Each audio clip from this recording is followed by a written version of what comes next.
Assalamu alaikum. Welcome back to Quran Precision. In this video, we're going to talk about short vowels versus long vowels. And this is a very basic concept in Arabic in general, right? When to make vowels short versus when to make vowels long. So in Quranic Arabic, our vowel system is actually pretty simple. We have 3 short vowels and 3 long vowels. So our short vowels are a, I, U. And a is sometimes pronounced a if it comes after a heavy letter. Then we have the exact same vowels but longer. So a or a, I, U. So short and long vowels. A, I, U, U. Let's go through very briefly what vowels look like in Arabic. We have something called a fatha, and that makes the sound of a. It's like that little slanted dash that goes over a letter. It makes the sound of a. Then we have a kasra, which is that same slanted dash, but it goes under the letter, I. And then we have a dhamma, which looks like a little mini wow that goes over a letter, and it's pronounced u.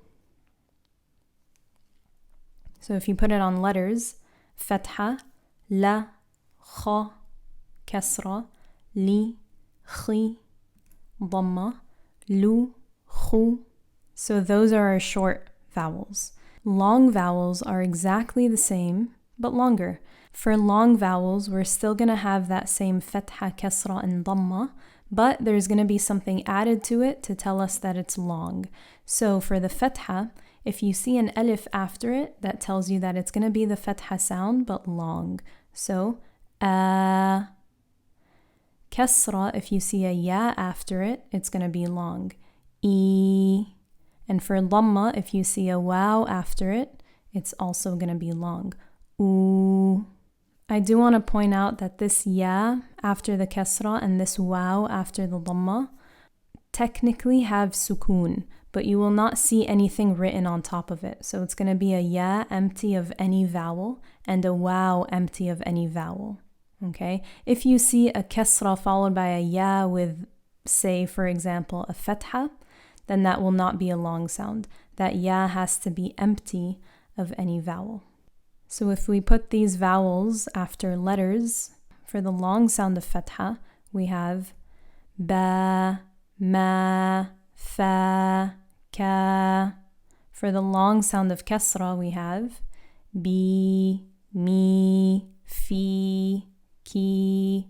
And for the long sound of dhamma, we have bu, mu, fu, ku. So now let's put a letter with a short vowel right next to that same letter with its long vowel. Okay, so on the right side we have short vowels. Ba. The long version would sound like ba. Short dhamma, shu. Long dhamma, shu. Short kasra, fi.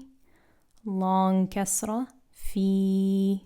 Before we move on, let's look at other ways that you might see long vowels written. So depending on the script that you read, you'll either see what's on the left side or what's on the right side. So let's start with the left. We have a lam with a fatha, followed by this thing on top of this ya that looks like a tiny little mini alif. That is going to act as an alif in the script. So you have your fatha followed by your alif. We know that that's going to be long. Ila. Okay. And in this script, you have this tiny alif, same symbol, a kind of small little line on top of the lam.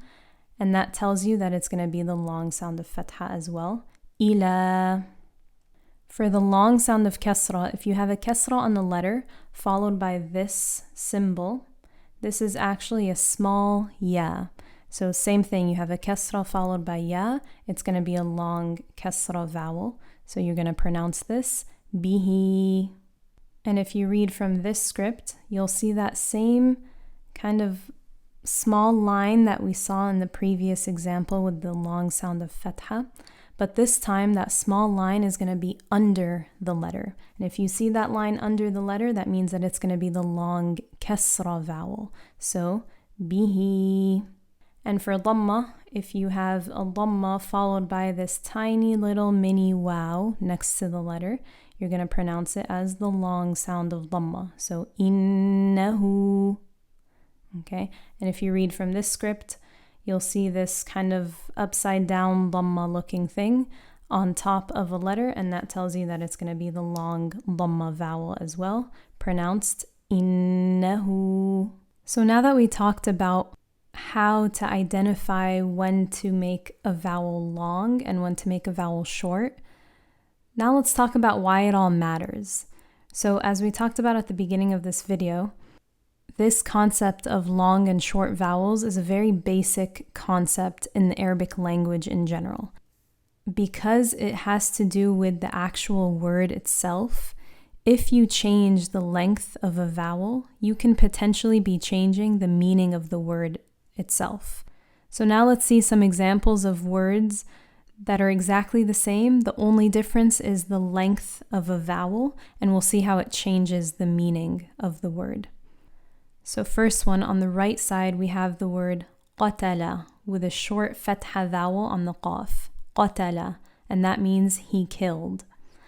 If I were to stretch that fatha vowel on the qaf and turn it into qatala, it means he fought. So qatala, he killed. Qatala, he fought. Two different meanings. Jamal, with a short fatha vowel on the meme, means camel. If I stretch that vowel on the meme, it turns into jamal, which means beauty. So jamal, camel, jamal, beauty. Next one, alim or alima means he knew. If I stretch that kasra vowel on the lam, it turns into alim, which means knowledgeable. Alim, alim. And this concept of long and short vowels is not only a concept in Arabic, it exists in other languages. So since we're talking in English, let's talk about English and how changing the length of a vowel can also change the meaning. So on the right side, if we're using a short vowel, it means one thing, but if I lengthen that vowel, it turns into eat, which means something different. It, eat. And again, short vowel, if I say men, it means something different than if I were to stretch out that vowel sound and say man. Men means multiple men, and man means one man. Short vowel, if I say full, it means one thing, and if I stretched out that vowel and said fool, it means something different. So now let's practice applying this concept and pronouncing those long vowels as long and short vowels as short. So here you have the same kind of pattern. We're going to have a long vowel, then a short vowel. So long, short, da-da. First one, kana. Again, kana. Next, fihi, fihi. Ju'in, ju'in. And now we're going to flip it. So we're going to do a short vowel first and then a long vowel. So short, long, da-da, fala, fala, bihi, bihi, radu, radu. All right, more practice. So this time, each word is going to have its own pattern. So the first one, we have long, short, short, da, da, da. Repeat after me. Amana, amana. Yarahu, yarahu. Yakhafu, يخاف. عيشة, عيشة. فرحون فرحون يريدان يريدان كارهون كارهون نوحيها نوحيها موازينه موازينه. All right, practice those as much as you need to. If you need to go back and listen and repeat over and over, get used to making short vowels short and long vowels long.